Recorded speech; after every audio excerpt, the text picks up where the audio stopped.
Le Seigneur, je te dis encore, je suis la prophétesse Manidoris. Je parle de ma vie pour pouvoir éveiller quelqu'un. Quand j'étais en couple avec mon ex, il m'empêchait de rire. C'est-à-dire, avec la maison et les enfants, il ne faut pas qu'on rie. Oh, tu te poses la question de savoir que, mais pourquoi est-ce qu'on ne doit pas rire? Le rire est gratuit, mais le sorcier ne veut pas te voir rire. Le sorcier veut te voir pleurer. Le sorcier voudrait que chaque fois tu sois en train de te lamenter. La Bible nous demande de ne pas nous lamenter. On doit se réjouir. Alors, comment un homme, une femme peut mettre les émissions chrétiennes pour s'asseoir à la maison pour écouter? Et maintenant, le monsieur est contre ça. Je vais vous dire une chose. Vous savez que de nos jours, il y a tellement de fausses églises. Et vous savez comment reconnaître les sorciers? Ils sont hérités. Ils ont mal quand tu aimes Dieu, quand tu aimes Jésus, quand tu te dévoues pour prier, pour aimer. Donc, quand tu as ta relation avec Jésus, le but du sorcier, le but de cette personne qui est maléfique, la personne a envie de te casser pour que tu ne puisses pas prier le nom de Jésus. La personne va te donner, oh, la Bible que tu lis là, ça dit ceci. La Bible que tu dis là, ça dit ceci. Les pasteurs de nos jours, ils sortent avec les femmes. Moi, mon homme, il était capable, mon ex était capable de m'envoyer les vidéos de comment tel pasteur est en train de sortir avec telle personne, tel pasteur a escroqué. Mais je lui dis, les pasteurs ont fait ce qu'ils ont fait. La Bible même a déclaré qu'il y aura des faux pasteurs. Il y aura des fausses personnes qui vont venir au nom de Jésus-Christ. Mais ce n'est pas ça qui t'empêche d'ouvrir ta Bible. Ta Bible est personnelle. Je vais dire à une personne aujourd'hui, ta Bible est personnelle. Ce que le pasteur est en train de faire dans les églises ou bien ce qu'il est en train de faire, c'est sa vie. Toi, tu cherches le royaume de cieux. Le royaume de cieux, là, c'est individuel. Tu veux chercher ta place dans le royaume de cieux. C'est vrai que en tant qu'enfant de Dieu, tu es supposé être disciple pour parler de la parole de Dieu, pour ramener les âmes à Jésus. Mais tu ne vas pas forcer les gens. Tu vas proclamer la parole de Dieu. Tu vas raconter les merveilles de Dieu. Mais c'est à une personne de se décider si elle veut accepter Jésus ou pas de tout son cœur ou bien de toutes ses forces ou bien de toute son âme. Il n'y a pas ce que tu peux faire d'autre que de proclamer, de raconter les bienfaits de la grandeur de Dieu. Mais si une personne veut venir te décourager à prier en te disant que le pasteur là que tu es en train de prier là, voilà ce qu'il est en train de faire, on est en train de l'accuser ceci, parce que la personne, son but, c'est de te casser dans la foi. Alors, quand tu es en couple avec un sorcier, quand tu es autour de toi, les personnes qui appartiennent aux loges sataniques, leur but, c'est de t'empêcher de prier. Alors, je vais dire à une personne aujourd'hui, mon expérience personnelle, c'était difficile de prier dans la maison. À un moment donné, je lui ai dit, tu sais quoi? Je ne peux pas continuer comme ça. Le Seigneur Jésus-Christ, tu me dis tous les jours que la femme doit respecter son mari. L'homme, la femme doit être soumise à son mari.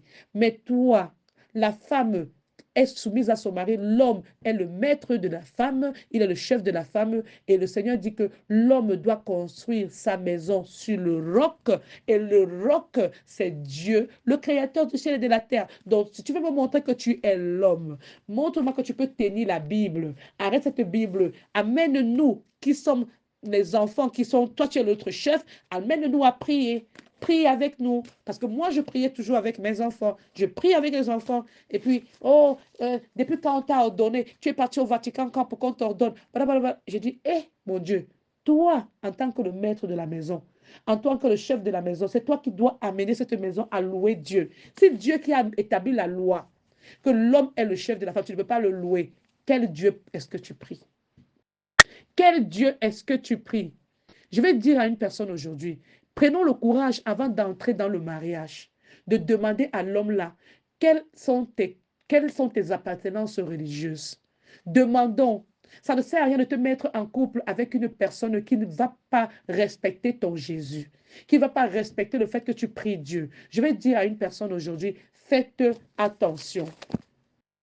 Faites attention. Mettez-vous en couple avec les personnes qui vont vous donner la force de pouvoir prier Jésus. Je parle de mon témoignage aujourd'hui.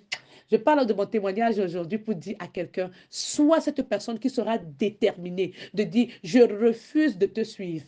Je parle d'aujourd'hui, j'ai dit en couple avec un sorcier, c'est mon témoignage. Je dis toujours, personne ne peut me voler mon témoignage. Merci, merci, merci. Merci, merci, merci. Que le Seigneur Dieu me bénisse encore Dorcas qui est là en train de vouloir me bénir encore avec le sang de Jésus-Christ, avec l'amour de Jésus-Christ, avec l'amour qu'elle est en train de procurer à ce live. Je remercie le Seigneur Jésus-Christ. Ne soyez pas en couple avec un sorcier. Ayez la capacité de dire, je dis non. Ne sois pas en train de te marier avec une personne parce que tu veux faire plaisir aux yeux des autres. Vous savez, quand je parle de mon expérience, c'est pour dire à une femme, ce que tu es en train de vivre, tu ne vis pas seul. C'est la stratégie du monde des ténèbres pour pouvoir empêcher les femmes qui ont la lumière de continuer à briller. Il y a des hommes qui viennent dans nos vies, ils prétendent de suivre Dieu, mais ces personnes viennent pour voler ton étoile. Ils ne se marient pas avec toi parce qu'ils t'aiment. Ils se marient avec toi parce qu'ils veulent voler l'énergie, la grâce que le Seigneur a mis dans toi. À partir d'aujourd'hui, il faut être cette personne-là qui a la connaissance. Chercher à connaître. Le Seigneur nous dit, mon peuple périt faute de connaissance. Tu vas te regarder. Hier, tu étais une femme très belle. Quand tu te regardes dans le miroir, tu aimais ton corps. Maintenant, depuis que tu avais cet homme, c'est comme si tu regardes le miroir, tu as peur de te regarder. Non, il faut dire non. Il faut dire non. Et maintenant, la science les a appelés les narcissistes. Je vous assure, ce ne sont pas des mots qui sont très beaux à utiliser, mais ce sont des sorciers. Parce que quand tu as l'Esprit Saint de Dieu en toi, quand tu as l'Esprit Saint de Dieu en toi, tu as envie de donner l'amour aux gens, la paix. Aujourd'hui, j'ai posté dans ma vidéo, dans mon contenu, j'ai posté dans l'une des vidéos, allez lire Galates chapitre 5. Les fruits de l'Esprit Saint, l'amour, la joie, la paix, la bonté, la patience, oui, la fidélité. La fidélité. Et quand on parle de fidélité, il faut que les gens comprennent que ça s'étend. Tu rencontres un homme, il te présente un caractère. C'est pour ça que tu aimes cet homme. Ou bien tu rencontres une femme, elle te présente un caractère. C'est pour ça que tu acceptes cette personne. Maintenant, vous entrez dans le mariage. La personne n'est pas fidèle à son caractère de départ. Et après, les gens commencent à te blâmer que tu aurais dû bien regarder. Mais la personne s'est masquée. Et qui se masque? La Bible nous dit que le diable, il vient, il se déguise en ange de lumière. Alors, comment tu devais savoir? Toi, tu étais vrai avec la personne en montrant tes caractères. Il t'a présenté des caractéristiques de lui qui t'ont poussé à dire oui, je t'aime. Subitement, après le mariage, il change. Tu te poses la question de savoir, c'est devenu un caméléon? Est-ce que c'est devenu un caméléon? Moi, je vais dire à une personne aujourd'hui, il faut être capable de pouvoir faire la réflexion dans ta vie. Quand tu fais 1 mois, tu fais 2 mois, commence à faire la réflexion. Qu'est-ce qui ne va pas? La plupart du temps, nous évitons de pouvoir réfléchir, de pouvoir revenir sur certains faits parce qu'on a peur d'être blessé. Non, il y a des sonnettes d'alarme, c'est vrai, mais ce ne sont pas toutes les sonnettes d'alarme qui sont capables d'être détectées à temps. On les détecte souvent quand le mal est déjà arrivé. Mais je vais dire à une personne aujourd'hui, nous devons guérir. Nous devons arrêter de nous culpabiliser. Et nous devons retirer ce vêtement de la honte au nom de Jésus-Christ. Nous devons nous laver avec le sang de Jésus-Christ et savoir que nous n'étions pas préparés. Ce n'est pas lorsque tu achètes un médicament à la pharmacie. Quand tu achètes un médicament à la pharmacie, il y a le mode d'utilisation, il y a la notice. Mais quand on arrive dans ce monde, on n'arrive pas avec une notice. On n'arrive pas avec une notice. Quand on te donne cet homme-là que toi-même tu as choisi, tu dis oui, je vais le marier. Il n'y a pas une notice d'utilisation. C'est le caractère que la personne te présente en ce moment-là qui te fait te dire j'aime cette personne. Mais si cette personne s'est masquée, s'est déguisée, passée pour ce qu'elle n'est pas, et que c'est dans le mariage que tu découvres véritablement que c'est une personne qui n'est pas ce qu'elle t'a présenté, la personne n'a pas été fidèle à son caractère. Et c'est pour ça que je dis à une personne, la Bible nous dit tout, c'est écrit noir sur blanc. On refuse de lire.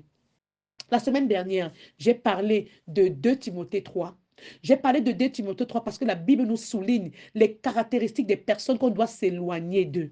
Si tu es en train de m'écouter maintenant, je te prie de bien vouloir prendre la peine. Dans ton téléphone, tu peux carrément écrire 2 Timothée 3 pour qu'on puisse lire. Parce que j'aime toujours parler avec la parole de Dieu. Aujourd'hui, que le Seigneur me donne la capacité de venir parler de mon témoignage. Vous savez, il y a des caractères propres aux sorciers. Il y a des caractères propres aux personnes qui appartiennent aux loges sataniques. Il y a des caractères propres aux personnes qui ont le mauvais esprit dans eux.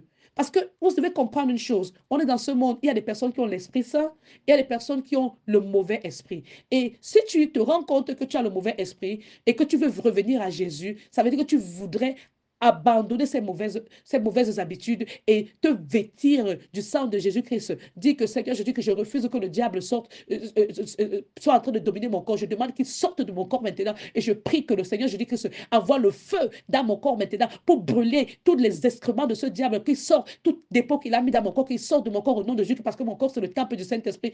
Quand tu veux changer, tu vas être cette personne qui va lutter pour dire, diable, ce corps-ci, ça appartient à Jésus. Je refuse tout dépôt dans mon corps. Sors de mon corps. J'appartiens à Jésus. Pourquoi? Parce que parfois, on ouvre certaines portes. C'est pour ça que le diable pénètre.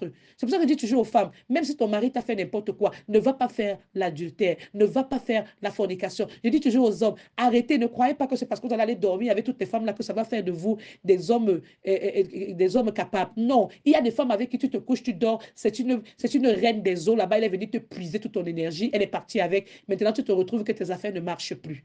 Il y a des femmes également qui sont également sorcières. Je viens ici pour partager mon témoignage parce que j'ai vécu avec un homme sorcier. J'invite tout homme qui a aussi vécu avec une sorcière de venir raconter son témoignage. Parce que ce n'est que lorsque tu vas raconter ton témoignage qu'on va pouvoir comprendre. Parce que ça ne sert à rien de t'asseoir à la maison pour dire qu'elle est là, elle parle des hommes sorciers, elle parle des hommes qui appartiennent au culte satanique. Il y a également des femmes qui appartiennent je dis oui. Mais tout ce que je veux que quelqu'un ait le courage de faire, c'est qu'un homme monte là et vienne me raconter également son expérience avec une femme sorcière. Parce que moi, je suis ici en train de raconter mon témoignage avec un homme sorcier. Et je redis encore, quand tu es en couple avec un homme sorcier, tu seras toujours malade. Les enfants seront toujours malades. Même si tu vas souvent à l'hôpital, on ne va même rien voir. Le problème, tu vas toujours te réveiller, tu seras toujours fatigué, fatigué. On dirait que tu as cultivé tous les champs du monde.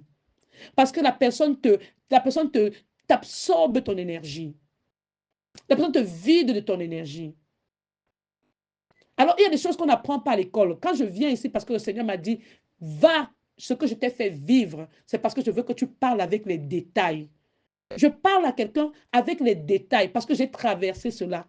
Je ne viens pas parler parce que j'ai lu dans un livre. Je n'ai pas lu dans un livre. Je viens pour parler de ma vie, pour te dire que je te parle parce que si tu vas prendre le livre qui parle des sorciers, tout ce que je dis là, tu vas trouver ça dedans. Mais je n'ai pas lu un livre. Je n'ai pas lu un livre parce que le Seigneur m'a permis de comprendre que ça, c'est la caractéristique des sorciers. Ça, c'est la caractéristique des sorciers. Le sorcier ne te donnera jamais la paix. Jamais la paix. Ce sont des orgueilleux, des personnes enflées d'orgueil, des personnes qui ne vont jamais facilement te demander désolé. Ils vont jamais te dire sorry. Ils ne vont pas te dire sorry. Si le sorcier vient te dire sorry, ça veut dire qu'il prépare une prochaine attaque. Est-ce qu'on se comprend? Un sorcier qui vient te demander pardon, il prépare une attaque encore plus grave que l'autre. C'est pour cela que je vais dire à une personne, le Seigneur nous demande que nous devons aimer nos ennemis. Aime-les pour que quand tu récites notre Père qui est aux cieux, que ton nom soit sanctifié, que ton règne vienne, que ta volonté soit faite sur la terre comme au ciel. Donne-nous aujourd'hui notre pain de ce jour. Pardonne nos offenses comme nous pardonnons aussi à ceux qui nous ont offensés. Oui, pour que quand tu récites cette prière, ça ait de la valeur. Pour que quand les anges passent, parce que tu as bien dit, pardonne nos péchés comme nous pardonnons aussi à ceux qui nous ont offensés. Nous devons les pardonner, mais nous devons nous séparer des sorciers. Est-ce que je peux parler à quelqu'un aujourd'hui? La vie, c'est un choix. J'ai fait un live aujourd'hui. J'ai fait une vidéo aujourd'hui. La vie, c'est un choix. Si tu décides de continuer à vivre avec un sorcier toute ta vie, il va continuer à te sucer, il va continuer à te manger, il va continuer à sucer tes enfants, à manger tes enfants. Et puis, vous allez toujours continuer à tomber malade. Et puis, pour certaines femmes, tu vas retrouver que certaines femmes sont mortes comme ça. Et l'homme là, il va refaire sa vie. Hein. Parce que je vais vous dire une chose. La particularité avec mon cas, hello. La particularité avec mon cas, I want to share this. I'm coming back with my personal testimony again. I will be sharing at 5:20. 5:20, I'm coming back to share this powerful testimony in English. So I just want to say to anyone who speaks English, please come back at 5:20. I'm sharing this powerful testimony. My testimony is very powerful. Again, please, Henry, please join again at 5:20 in English, please. I'm sharing this in French because I want to be able to interact with my French follower. Thank you so much. Please, believer of God, forgive me, but I need to interact with my French follower. So